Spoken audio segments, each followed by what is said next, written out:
대방열림과 함께하는 가장 확실한 영양사 합격의 길. 영양사 강의 진행 20여 년 이상, 수많은 합격생들이 추천하는 영양사 특강, 5인의 영양사 합격 전문 교수팀, 20여 년 이상 꾸준히 보완되어 온 강의용 교재. 유사상호를 주의하세요. 대방열림. 안녕하세요. 안녕하세요. 자, 식사요법에 대해서 수업 들어가도록 하겠습니다. 자, 오늘 식사요법, 어제 이제 먼저 수업을 시작하셨으니까 영양사 전체적인 개론은 들으셨을 거라고 봐요. 자, 먼저 식사요법에 대해서 말씀을 드리면은, 식사요법은 1교시 과목으로 들어가고요. 1교시 과목 중에서 두 번째 연결되는 것 중에서 첫 번째가 이제 영양학이 들어가게 되는 거죠. 그래서 영양학에 먼저 들어가는 과목이 생리학까지 연결해서 여기에서 육식문항이 나오게 되고요. 그 다음 연결해서 나오는 거에서 영양 판정이 나오게 될 거예요. 판정 부분이 나오게 될 거고, 판정 교육이라는 부분이 나오고, 연결해서 이제 그 다음으로 해서 식사요법하고 생리학 부분이 나오게 돼요. 그래서 이 식사요법 같은 경우에는 대략 40에서 45문제 정도가 나오게 돼요. 그래서 40에서 45문제로 해서 여기 파트에서 또 60문항 이렇게 해서 1교시 부분이 120문제가 들어가는 부분이거든요. 그래서 이 부분으로 들어가는 것이 바로 식사요법으로 들어가게 됩니다.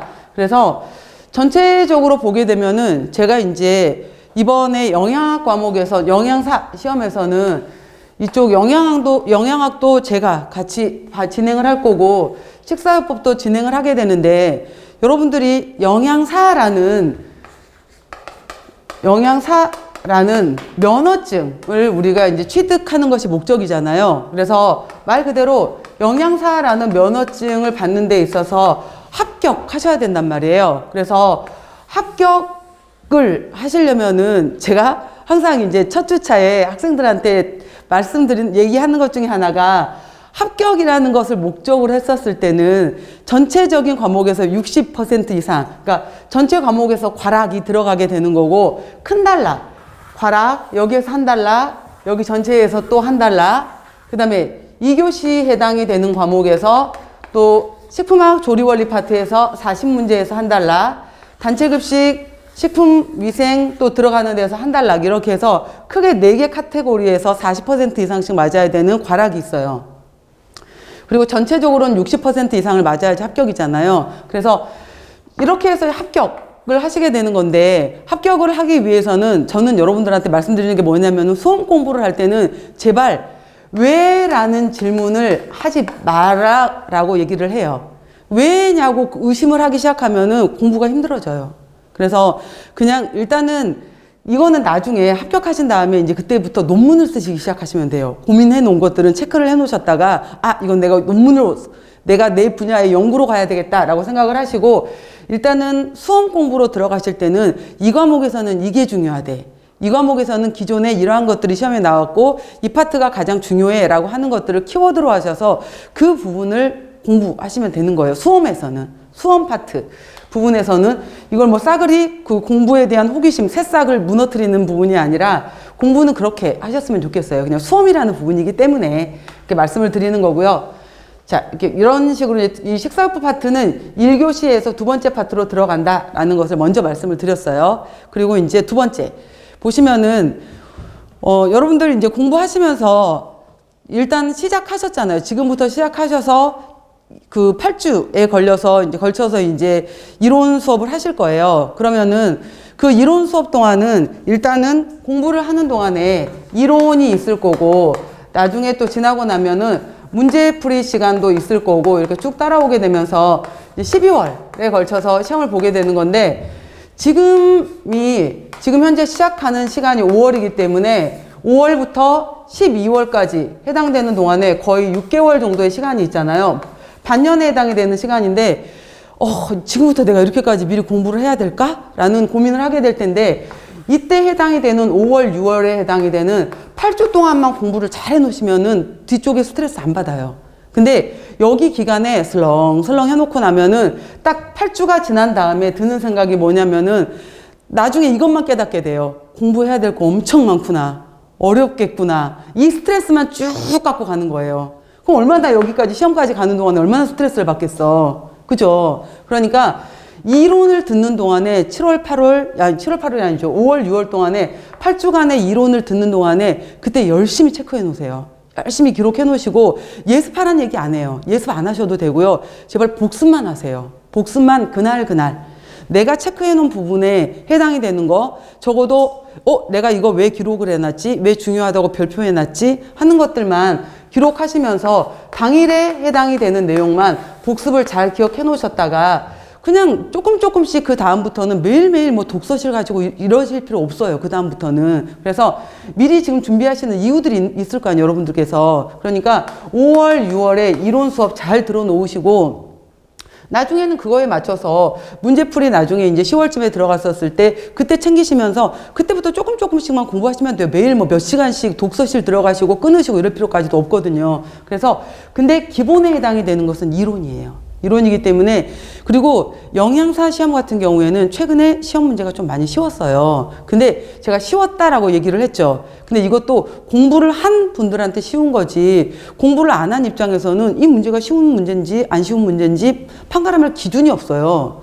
그렇기 때문에 쉬웠을 때 공부를 했었을 때 쉽다, 어렵다라고 판단을 내릴 수가 있는 거거든요. 그래서 이론 정리를 정확하게 한다. 5월, 6월에는. 그리고 성실하게 그 기간 동안에 정확하게 잘 따라온다. 이것만 생각하세요. 그래서 이해가 잘 안 돼. 해야 될 게 너무 많아. 이렇게 생각이 되더라도 슬럼프가 오더라도 이겨낸다고 생각하시고 나서 끝까지 간다. 나는 끝까지 가서 12월에 시험 보고 무조건 합격증 받는다. 그리고 또 여기에 더불어서 제가 복습하고 좀 얘기가 첫 번째 시간이니까 얘기를 하게 되면은 제일 많이 하는 얘기 중에 하나가 저는 세상 살면서 제일 중요한 것 중에 하나가 자존감인 것 같아요. 자존감인데 지금 이제 앉아 계신 분들도 또 인강으로 듣고 계신 분들도 다 성인들이시란 말이에요. 그랬을 때 칭찬받고 싶어 라고 했었을 때 그 칭찬 누가 안 해줘요. 이제 성인이 되고 난 다음부터는 그 칭찬에 대해서는 내 스스로가 해야 되는 거거든요. 그래서 내가 강의를 정말 열심히 지금 여기 실강으로 오신 분들 같은 경우에는 8주에 해당이 되는 수업 동안에 지각도 하지 않고 열심히 들었고 최선을 다해서 들었고 나 8주 뒤에 나한테 선물해 줘야지. 굉장히 중요해요. 나한테 내가 해줄 수 있는 보상. 되게 중요한 거고요. 인강분들도 마찬가지예요. 밀리지 않고 잘 듣고 인강으로 들었을 때 선택하신 이유가 있거든요. 그 기간 동안에 3개월 동안 열어주고 나는 2번, 3번까지 더 들어야 되겠다라는 목적을 갖고 들어오는데 사실 쉽지 않아요. 그리고 이제 인강분들 같은 경우에 막판에 이제 항의글도 들어오고 난리예요. 왜냐면은 우리 학원 교재에 뒤쪽에 이제 문제를 같이 풀잖아요. 문제에 정답이 없어요. 그리고 저도 정답 정리를 안 해놔요. 저도 따로 정답 정리를 해놓은 게 없기 때문에 이제 마지막에서야 이제 답이라도 알아야 되겠거든요. 그러니까 답 알려달라. 답 없습니다. 이렇게 말씀을 드리면 답도 없냐, 이제 땡땡 같다, 이러면서 이제 욕하고 항의하고 이러시는 분들도 계시는데 답 의미 없어요. 답이 1번에 4번이고 2번에 3번이 뭐가 중요하겠어요. 왜 이 답이 나왔는지를 도출을 하려면은 이 공부가 되어 있었을 때 그 답을 추론해낼 수 있었던 거였거든요. 그렇기 때문에 끝까지 공부를 잘 하셔야 되는 건데 그 공부를 하는 데 있어서는 내가 나를 믿고 끝까지 나 끝까지 갈 수 있어. 나 끝까지 잘할 수 있어. 나 이번에 누가 남들이 뭐라 그러건 간에 야 그걸 지금도 공부하고 있어? 이제 해? 라는 말 아무 의미 없어요. 내가 하겠다는데 내가 해서 이번에 합격하겠다는데 그러니까 아무 의미 없어요. 그런 말들에 휘둘릴 필요도 없고 저도 사실 영양사 시험 재수생이거든요. 첫 번째 때 제가 공부를 안 한 거예요. 그래서 너무 만만하게 본 거예요, 시험을. 그래서 이제 시험 3주 전쯤에 딱 앉아갖고 이제 공부를 시작해볼까 너무 만만하게 본 거죠. 저희 때는 되게 쉬웠었거든요. 그래서 3주 전쯤에 딱 앉아서 제가 시작을 했는데 첫 번째 딱 영양학부터 나오잖아요. 넘기기 시작한 거예요. 쫙 넘기는데 뭔 말인지 한 개도 모르겠어요. 쫙 넘기는데 생화학 뭐가 뭔지 더 모르겠어. 쭉 끝까지 이 과목 패스, 이거 패스, 이거 패스 끝까지 딱 넘기는데 한 15분 걸린 거예요. 안 되겠다. 내년 패스. 그리고 나서 그 다음에 이제 다음 학생들하고 같이 시험 봤었거든요. 그리고 합격하고 나서 야, 나 수석이다 막 이랬어요. 알 바 없잖아. 내가 수석인지 아닌지 누가 알 거야. 나 합격했는데. 여러분들도 합격하면 다 그냥 수석이라 그러세요. 근데 요즘은 나와. 요즘은 돈 700원, 800원 내면은 전부 다 내 점수 다 나오고, 그 다음에 누가 수석인지 다 나와요, 요즘에는.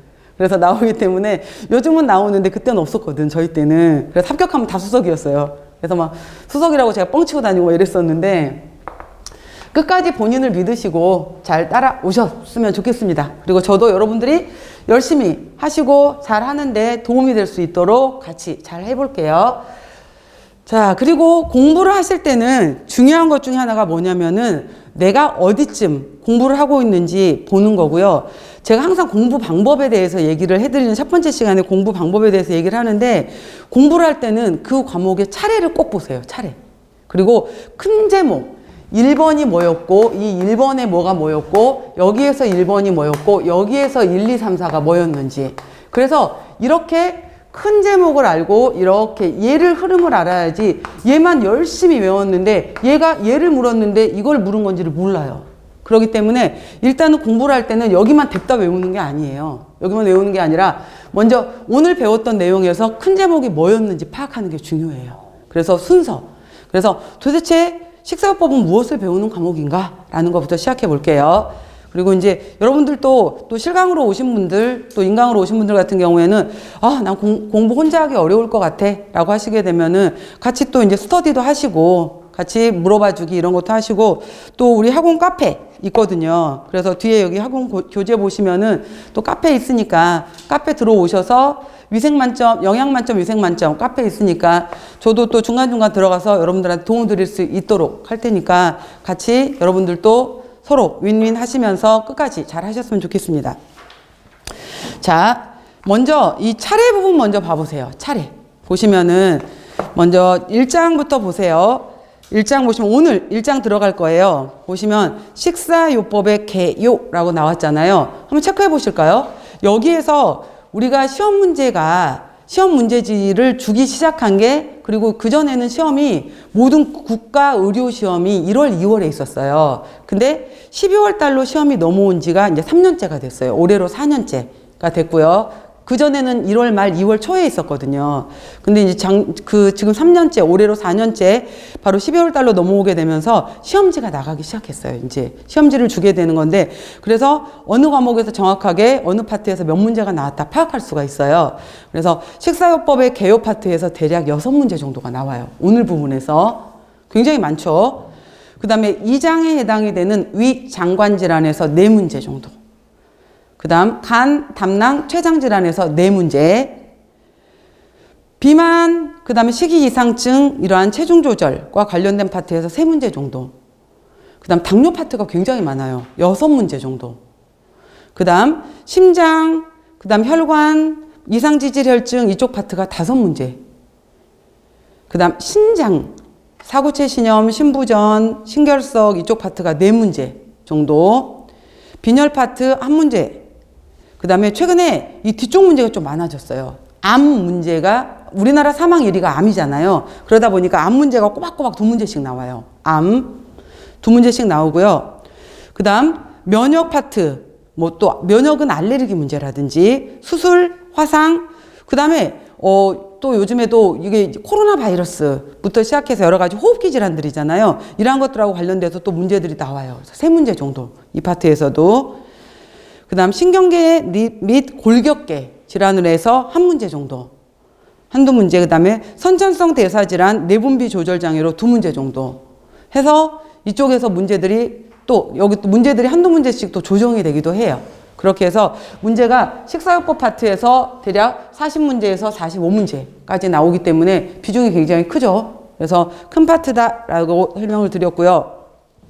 자, 짧게만 얘기해 볼게요. 보시면은 식사요법 부분은 어떤 식으로 나오는 거냐면은 여러분들이 아마 학부 때 배우셨던 내용 중에서 임상영양학이라는 과목도 있으셨을 거고, 그 다음에 식사요법이라는 과목도 있었어요. 그러면은 임상영양학 같은 경우에는 주로 뭐하고 많이 더 관련이 되어 있었냐면은 생리학하고 더 많이 관련이 되어 있었어요. 그래서 우리가 이제 여기 연결해서 그 다음 들어갈 부분이 바로 위장관 질환 이랬잖아요. 그럼 우리가 음식을 섭취를 했었을 때 구강에서부터 음식을 저작작용을 해서 식도를 지나서 음식물이 위를 지나서 소장을 지나서 대장을 지나서 그 다음에 항문을 지나서 음식물들이 빠져나오는 과정이 있어요. 이 과정에서 전체적으로 생리학 문제 같은 경우에는 어떠한 소화 효소가 작용을 하느냐, 어떠한 호르몬이 작용을 하느냐, 이러한 거예요. 그죠? 그랬을 때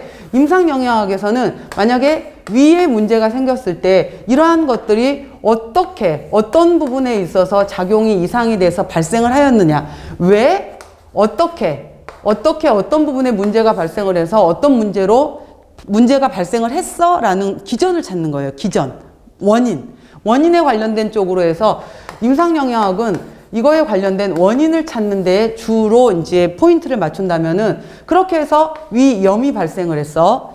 장염이 발생을 했어. 변비가 발생을 했어. 라고 했었을 때 이 질환들이 각각에 발생되는, 그래서 생리학하고 연결되어 있는 거예요. 식사요법이. 이러한 것들이 연결되어 있었을 때, 그래서 염증이 생겼다, 변비가 생겼다, 크론병이 생겼다, 여러 가지 질환이 생겼다 라고 했었을 때 여러 가지 요법이 있을 거 아니에요. 수술로 할 거야? 약물로 할 거야? 식사로 할 거야? 라고 했었을 때 수술은 병원에서 의사들이 할 거예요. 약물은 약대에서 배울 거예요. 그래서 우리는 여러 가지 질병에 대한 것을 어떻게 치료할래? 식사를 통해서 치료할 거야. 이게 식사요법이에요. 그래서 바로 우리가 식사요법에서 배우는 것은 그 질환이 왜 발생됐는지에 대한 간단한 기전. 그러다 보면 생리학적인 것들이 배워야 되는 거예요. 생리학적인 내용이 나오게 될 거고, 그렇게 했었을 때 위염, 당장 급성 위염으로 막 구토 증세가 있고 막 너무 통증이 심해. 이 경우에 당장 이런 통증이 있는 사람한테 음식 먹으라고 줄 수는 없잖아요. 그런 사람한테는 초기에는 음식을 안 줘. 절식을 시킨단 말이에요. 회복에 따라서 죽부터 먹이잖아요. 탄수화물 시기부터 먼저 먹여요. 이런 식으로 해서 섬유질 많은 거 주면은 일단 통증을 일으킬 수 있으니까 섬유질 많은 것들은 제한시켜. 이런 식으로 해서 그 원인들을 이제 점점점 적용을 시켜가는 거예요. 식사요법이라는 것은.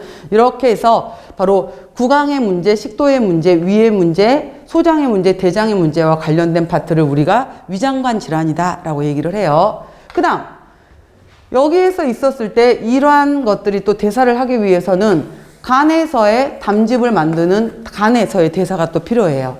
간에서 담즙을 만들어서 담낭에다 저장을 해요. 췌장에서는 소화효소를 분비를 해줘요. 그래서 간, 담낭, 췌장 질환까지를 묶어서 우리가 소화기계 질환이다라고 얘기를 하는 거예요. 그래서 각각 간이 기능을 못했을 때, 담낭이 기능을 못했을 때, 췌장이 기능을 못했을 때 또 어떠한 문제점이 발생을 하고 우리는 그때 식사요법을 어떻게 할 것인가 라는 것이 두 번째 파트예요.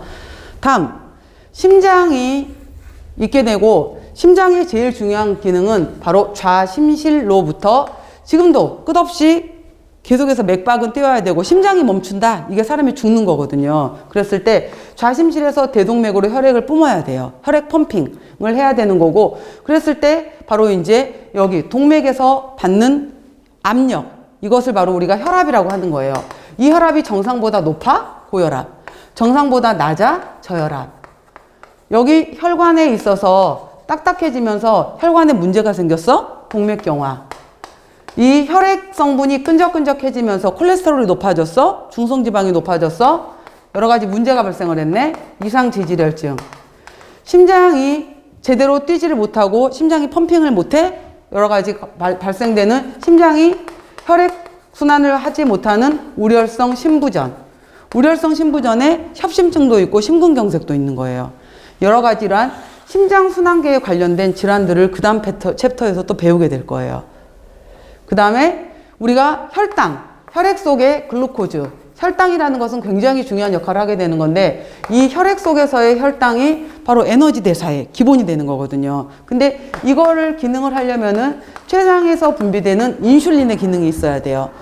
인슐린의 기능을 못하는 타입 1 당뇨 환자, 비만으로 인해서 췌장이 망가지지 않았는데 글루코즈가 들어왔는지 안 들어왔는지 감지를 못하게 되면서 인슐린 저항성 증가로 인해서 글루코즈를 대사를 시키지 못하는 타입 2 당뇨병 환자들, 여러 가지 이러한 사람들한테는 어떤 대사, 어떻게 식사요법을 줄 것인가, 당질을 줄 거야, 제한시킬 거야, 여러 가지 해당이 되는 것들이 바로 당뇨 환자는 그래서 이 사람들의 단백질 대사, 지방 대사, 탄수화물 대사, 대사하고 관련된 문제가 많이 나와요. 그래서 당뇨 파트는 좀 어렵죠. 대사 관련된.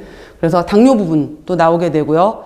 그 다음에 또 많이 나오는 파트가 바로 신장질환이에요. 신장질환이라는 것은 바로 배꼽을 기준으로 해서 양쪽에 신장 두 개가 있고요. 신장에서 나오는 소변을 받는 수뇨관, 수뇨관에서 나온 소변을 모아놓는 방광, 방광에서 나온 소변이 빠져나오는 요도, 이 전체를 비뇨기계라고 하게 되는데 우리가 배우는 것은 키드니, 이 신장을 배우는 거예요.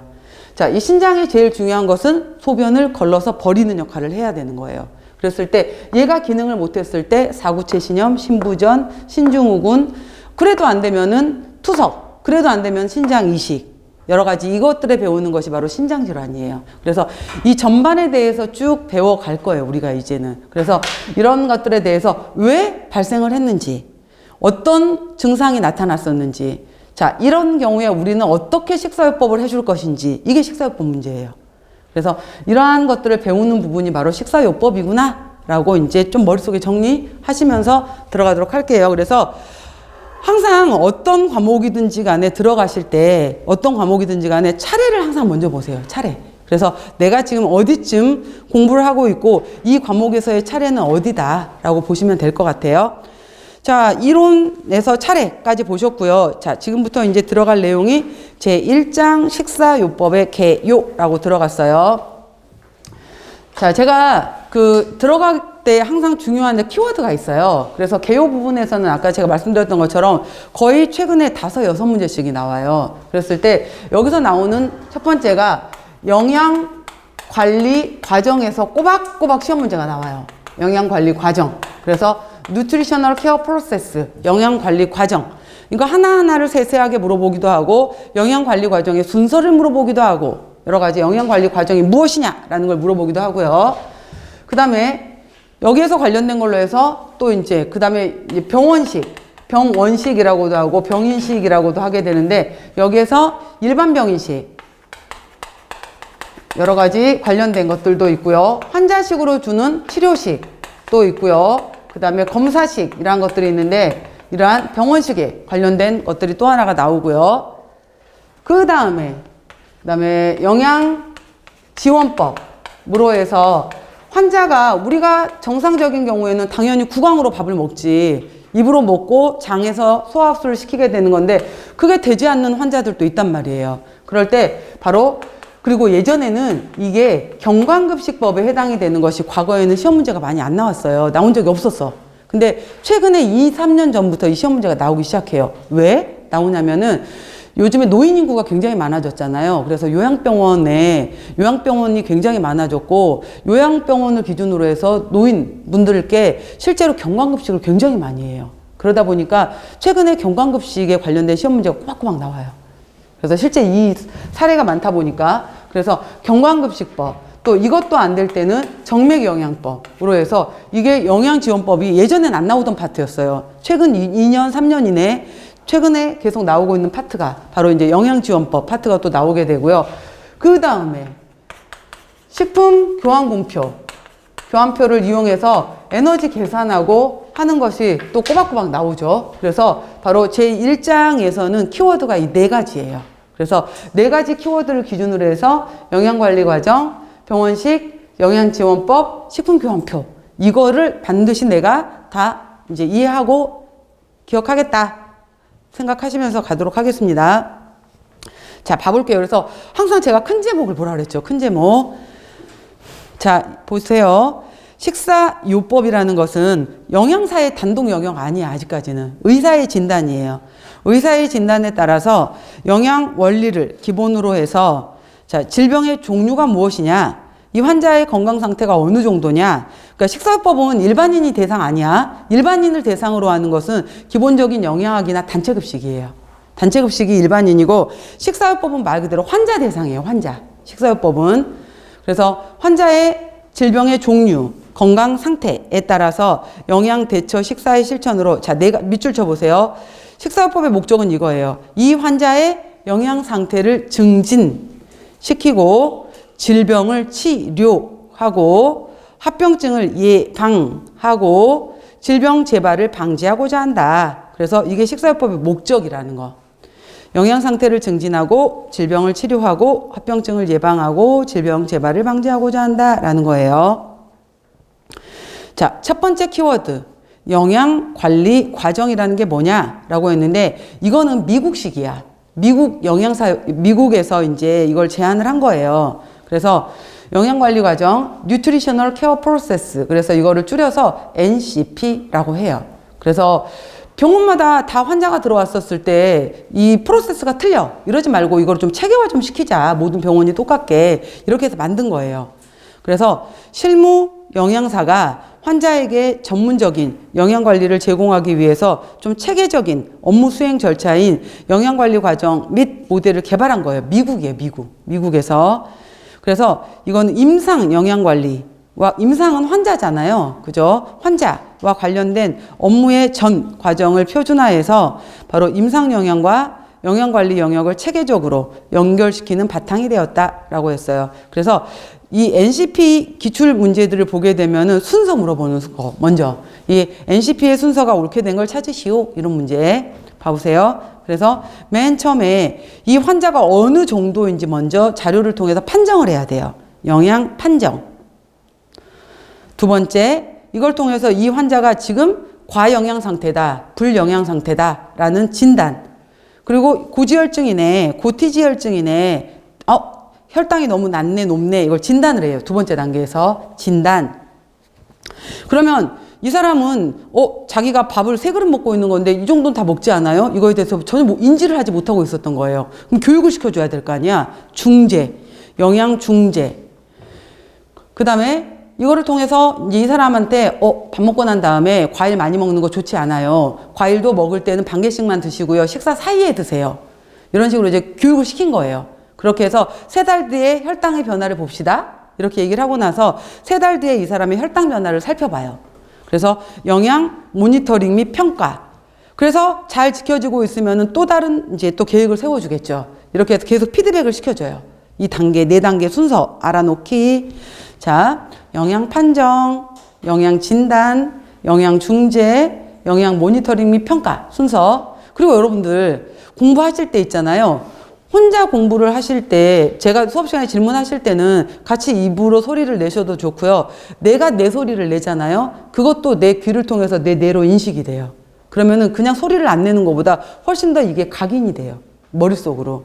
그리고 우리가 그 공부라는 것의 경우에도 왜 우리 치매 환자들 같은 경우에 치매의 경우에도 최근의 것은 기억을 옛날 거는 기억을 하는데 최근 걸 기억을 못 하잖아요. 옛날 거는 되짚어서 옛날 기억은 장기 기억으로 이제 넘어간 거예요. 근데 최근 기억은 장기 기억으로 넘어가질 못해요. 그러니까 최근 건 다 잊어버리는 거야. 근데 옛날 거는 30년 전에, 40년 전에, 60년 전에 거는 다 기억을 해. 그건 장기 기억으로 넘어갔거든. 근데 여러분들 이거 오늘 같은 경우에도 이렇게 학원에서 공부하시잖아요. 공부하시고 제 강의 듣잖아.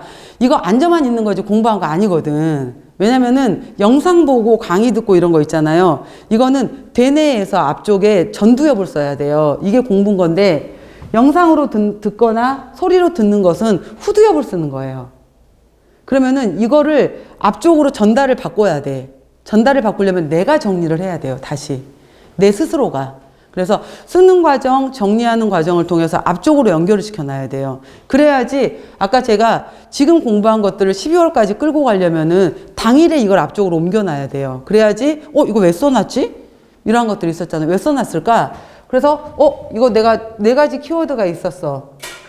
영양관리 과정은 순서가 중요하대. 이거를 오늘 공부하시고 오늘 내가 이거를 누군가한테 내가 설명을 할 수 있다. 그래서 제가 이제 말하는 내용 중에 하나가 뭐냐면은 백지를 하나 갖다 놓고 나서 제일 좋은 공부 방법 중에 하나가 스케치북 이런 거 흰 종이 하나 크게 펼쳐 놓고 나서 오늘 키워드 4개를 쓰는 거예요. 선생님이 수업 시간에 말했던 4개의 키워드를 써놓고 나서 크게 펼쳐 놓고 나서 NCP에 대해서 내가 아는 대로 쭉 써보는 거예요. 순서가 뭐였지? 그 중에서 영양 판정이 뭐였지? 진단이 뭐였지? 이렇게 쭉 써보는 거예요. 그래서 내가 기억나는 대로. 그리고 나서 넘겨봤을 때 내가 몇 개 단어나 썼나? 그러면은 거기에서 떠오르는 거 나중에 체계화시키면 되거든요. 그러니까 그거를 계속 반복하는 거예요. 그래서 이걸 단기 거를 장기화시킬 수 있는 기억이 필요해요. 그 다음에 12월 달에 시험 합격하고 난 다음에 버려버려요. 그래도 돼. 그때는. 그때까지만 기억을 끌어놔. 6개월간만. 그러려면 계속 반복하는 방법밖에 없어요. 계속. 말했어요, 여러분들. 제가 지금 말하고 그다음에 영상으로 보시고 이런 것은 전두엽으로 가는 게 아니라고. 이거 후두엽이에요, 후두엽. 뒤로 가는 거기 때문에 앞쪽으로 끌어오셔야 돼요. 그러니까 여러분이 쓰고 말하고 내 목소리로 말하고 제일 좋은 것은 누군가한테 설명을 해주는 거야. 자, 내가 오늘 강의 시간에 들은 거 얘기해 줄게. 앉아봐. 인형 데려다 놓고 얘기를 하든지 강아지 데려다 놓고 얘기하든지 얘기를 하세요. 설명을. 그게 제일 중요해요. 그럼 체계적으로 내가 간단하게라도 설명할 수 있으면 되게 중요한 거거든요. 그래서 어떤 분들은 그거를 자기 거를 녹음을 하시는 분들도 있더라고요. 녹음을 해서 뭐 내가 들어보는 방법 있잖아요. 녹음해서 내가 오늘 중요한 키워드 한번 들어보기. 내가 뭘 빠뜨렸지? 요즘에 핸드폰 이런 게 옛날에 쓰기였지만은 요즘은 이제 핸드폰이 있으니까 내 목소리 내가 녹음해서 어떤 부분 빠뜨렸나 이런 거 한번 체크해 보기 이런 것도 있더라고요. 그러니까 여러 가지 다양한 방법으로 나만의 공부 방법 이런 걸 찾아보는 것도 좋으실 것 같아요. 자, 단계 4개 알아놓기. 그러니까 소리 계속 내서 같이 읽으시라고 제가 얘기한 거예요, 지금. 자, 첫 번째 단계가 뭐다? 영양 판정. 두 번째 단계 영양 진단. 세 번째 단계 영양 중재. 네 번째 단계 영양 모니터링 및 평가. 이렇게. 맨 처음에 밑에 그림 봐보세요. 영양 검색. 영양 검색이란 단어 있는 거 눈에 한번 봐보세요. 영양 검색. 영양 검색을 통해서 이 환자 굉장히 좀 의심스럽고 굉장히 이 환자는 당장 빨리 필요할 것 같아요. 상담이. 이러한 사람을 의뢰를 받았어. 그러면은 빨리 이 사람 판정을 통해서 진단을 내리고 영양 중재를 해서 영양 모니터링 및 평가까지 연결될 수 있도록 해야 된다라는 자꾸 눈으로 익숙하게 자 넘겨보세요. 먼저 자, 이 중에 이제 첫 번째 단계가 영양 판정이야. 영양 판정은 뭐냐? NCP의 첫 번째 단계로 영양과 관련된 문제와 그 원인을 찾아내기 위해서 자료를 수집하고 확인하고 해석하는 과정이다 라고 해서 5개가 있어요. 그래서 먼저 이 사람한테 다이어터리, 식사조사. 어제 하루 종일 드신 거를 자 얘기해 봅시다. 최근에 알코올은 얼마나 드셨어요? 이렇게 물어보는 것들 있잖아요. 육류는 얼마나 드세요? 뭐 이런 것들. 식사조사. 그 다음에 환자 과거력 물어보는 거. 그 다음에 신체 계측, 키 몸무게, 그 다음에 생화학 검사, 피 검사, 소변 검사, 대변 검사, 엑스레이 뭐 쭉. 그 다음에 임상조사, 머리카락 부종 여러 가지 보는 거 5개 영역이 있어요. 자, 봐보세요. 첫 번째 1번. 환자의 사회력 및 병력 조사. 왜 우리 건강검진 하러 갈 때 문진표 써서 가죠? 그러니까 전에 뭐 직계가족 전에 뭐 수술을 받은 적이 있느냐, 직계가족 중에 뭐 암 환자가 있느냐 이거 체크해 가는 거 있죠. 그거예요. 사회력 및 병력 조사. 이런 거 체크해 가는 거. 그다음에 교육 수준, 뭐 직업 정도 이런 것들도 물어보는 게 사회력 병력 조사라고 하는 거고요. 신체 계측, 키, 몸무게, 상완둘레, 뭐 피부 두겹 두께 여러 가지 신체 구성을 알아보는 거고요. 생화학적 검사 같은 경우에가 체단백, 단백질, 내장 단백, 면역 기능, 질소 균형 여러 가지 환자의 영양 상태를 비교적 정확하게 판단할 수가 있어요. 자, 밑줄에 놔보세요. 환자의 영양 상태를 저 건강한데요? 라고 말을 했는데 이 사람은 알부민 수치가 3.2고 건강하다고 주장한 사람의 알부민 수치는 2.5야. 누가 봐도 혈액 검사 결과 이 사람은 안 좋아, 상태가. 그렇잖아요. 그래서 객관적으로 볼 수 있는 수치는 생화학적 검사다 이 말이야. 그래서 바로 혈액 검사 이런 것들을 통해서 객관적으로 비교적 정확하게 두 번째 단락이 있죠. 가장 객관적으로 환자의 영양 상태를 나타내며 즉각적으로 측정할 수 있다라는 거. 생화학적 검사. 약물과 영양소 간의 상호작용. 또 환자가 체내 수화 정도. 이게 무슨 말이냐면은 여러분들 그 인바디 측정 하시잖아. 했었을 때 인바디 측정도 운동 전에 했는지 운동 후에 했는지 내가 소변 보러 가기 전에 했는지 소변 보고 난 다음에 했는지 이거에 따라서도 달라져요. 그러니까 소변 보기 전에 해버리게 되면은 소변을 보고 난 다음에 하게 되면 지방량이 훨씬 많이 나와버려. 물이 많이 빠져버리기 때문에. 그러니까 이러한 거에 따라서도 달라질 수가 있어요. 그렇기 때문에 그런 것도 감안을 해라 라는 거예요.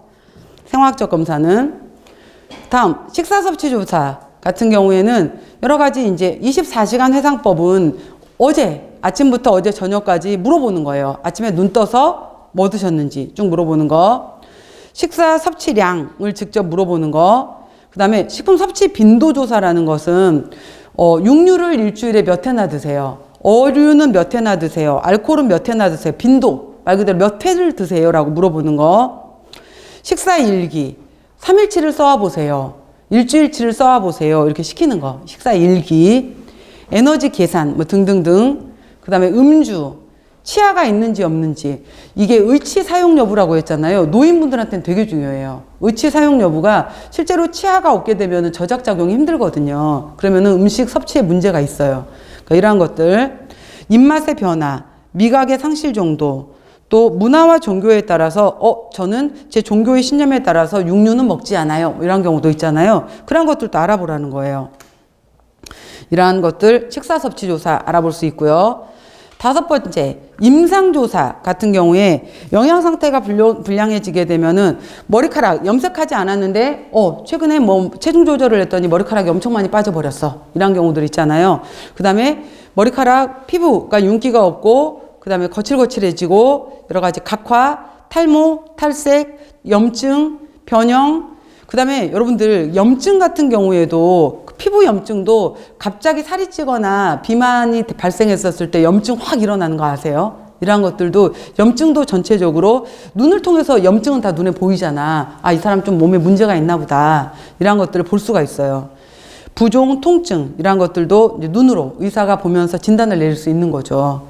임상조사 5개가 있어. 영양 판정법 중에 5가지 영역이 있다라는 거.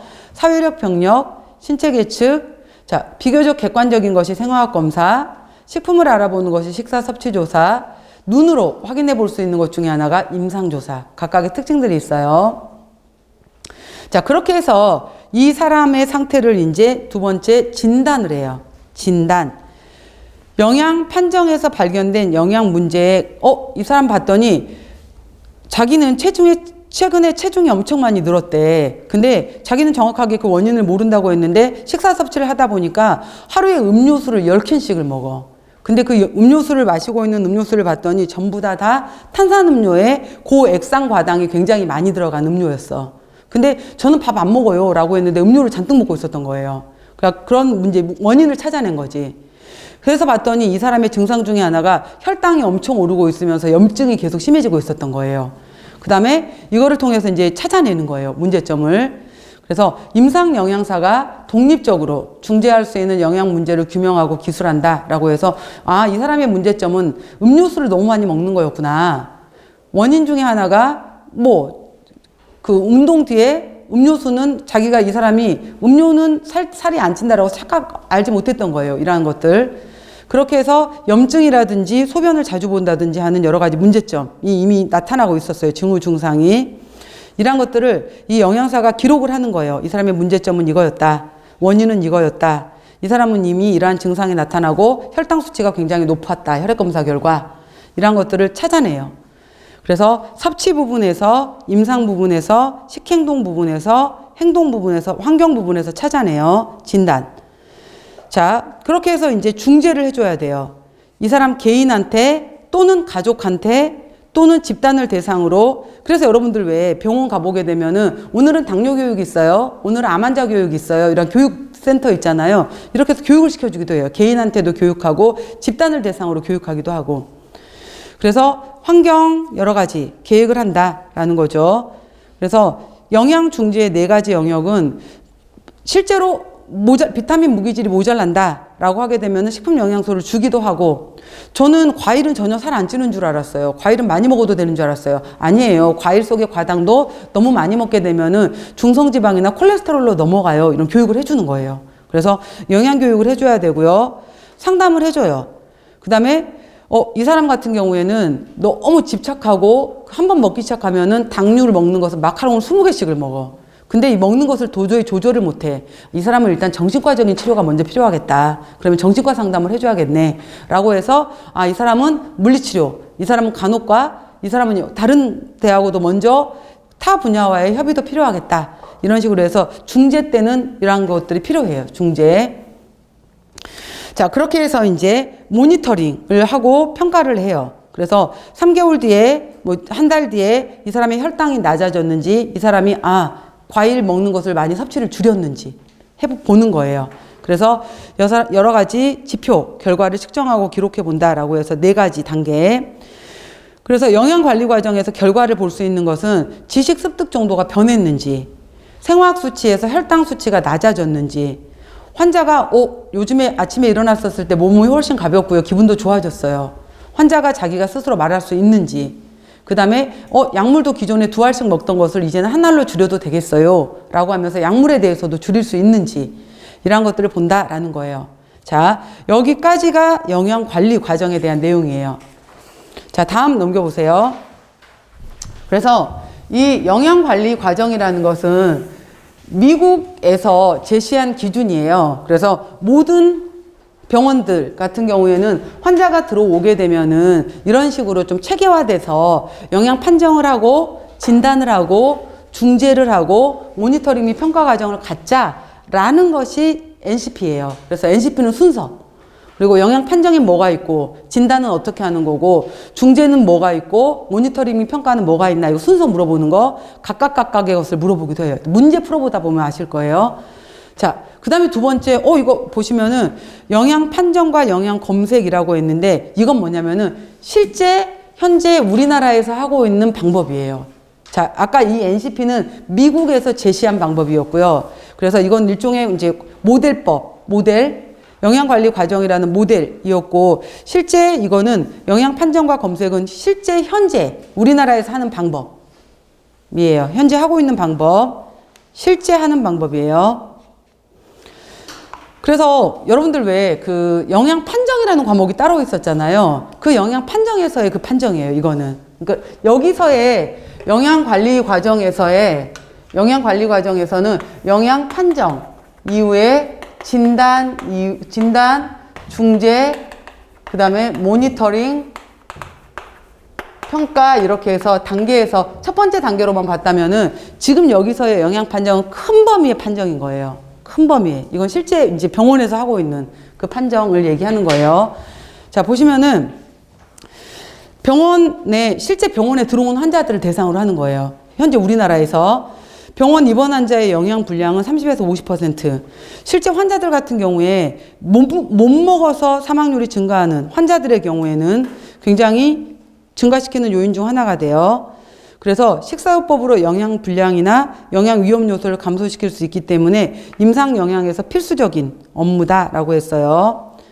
자, 그래서 영양 판정 비슷해요. 맨 처음에 똑같아요. 정보를 수집하고 환자의 영양적인 문제점을 관찰하고 영양 상태를 평가하고 영양 계획 및 공급의 적절성 평가를 위한 모니터링을 한다라고 해요. 그래서 이건 뭐냐면은 그냥 우리가 임상영양사 시험이 아니기 때문에 그냥 일반 지금 그냥 우리는 기본 영양사 시험이잖아요. 그리고 임상영양사 시험은 따로 있어요.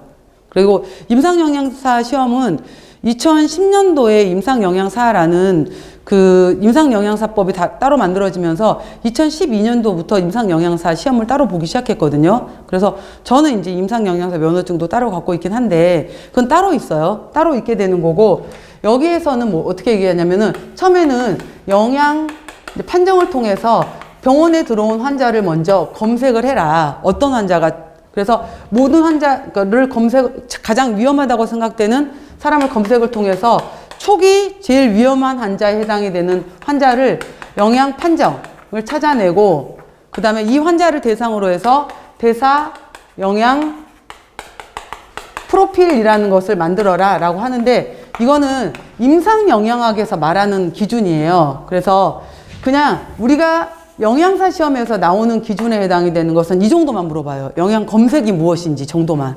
그래서 실제로 현재 우리나라 병원에서 이루어지고 있는 거에서는 큰 범위의 영양 판정 중에서 들어오는 환자들 중에서 딱 봤었을 때 이 환자들 중에서 위험해 보이는 환자를 먼저 빨리 찾아내는 거예요.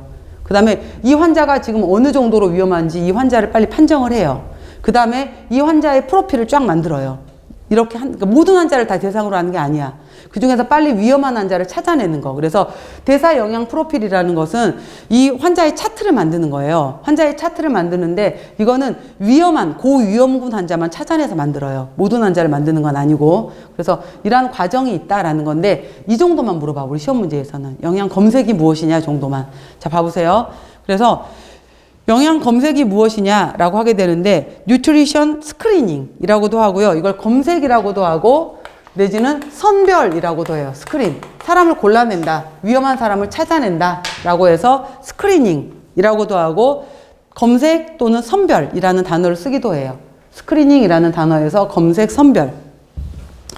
자, 영양 검색이란 이미 정해진 영양 위험 요인을 기준으로 각 환자의 영양적 문제와 그와 관련된 특성을 찾아내서 영양 불량 상태이거나 영양적 위험 있는 환자를 선별, 찾아내는 과정이다. 실제 병원에서 이루어지고 있는 방법이에요. 그래서 모든 입원 환자들에 대해서는 최대한 빨리 찾아내라. 24시간 이내 빨리 위험한 사람을 찾아내는 것이 바람직하다라고 봐요. 그래서 주관적 지표가 있고 객관적 지표가 있는데, 주관적 지표라는 것은 씹기가 곤란해요. 잘 안 씹어져요. 연하곤란은 삼켜지지 않는 거거든요. 요즘에 음식이 잘 안 삼켜져요. 연하곤란. 씹기가 힘들어요. 요즘에 식욕이 없어요. 먹는 게 많이 줄어들었어요. 이건 의사가 알아요? 본인이 알아요? 본인이 얘기할 수 있는 거잖아요. 그래서 이걸 주관적 지표라고 하는 거예요. 주관적 지표는 나만 아는 거, 환자가 말해줘야지 아는 거. 이걸 주관적 지표. 그 다음에 토할 것 같아요. 최근에 계속 토했어요. 병원에 오기 전까지 설사가 좀 심했어요. 이것도 환자가 말해줘야지 아는 거잖아요. 그 다음에 최근에 몇 개월 동안 계속해서 근육이나 체지방 계속 몸무게가 빠졌어요. 이것도 환자가 말해줘야지 아는 거죠. 그러니까 이러한 것들을 바로 우리가 주관적 지표라고 하는 거예요. 환자가 팔이 안 움직였어요. 걷기가 갑자기 불편해졌어요.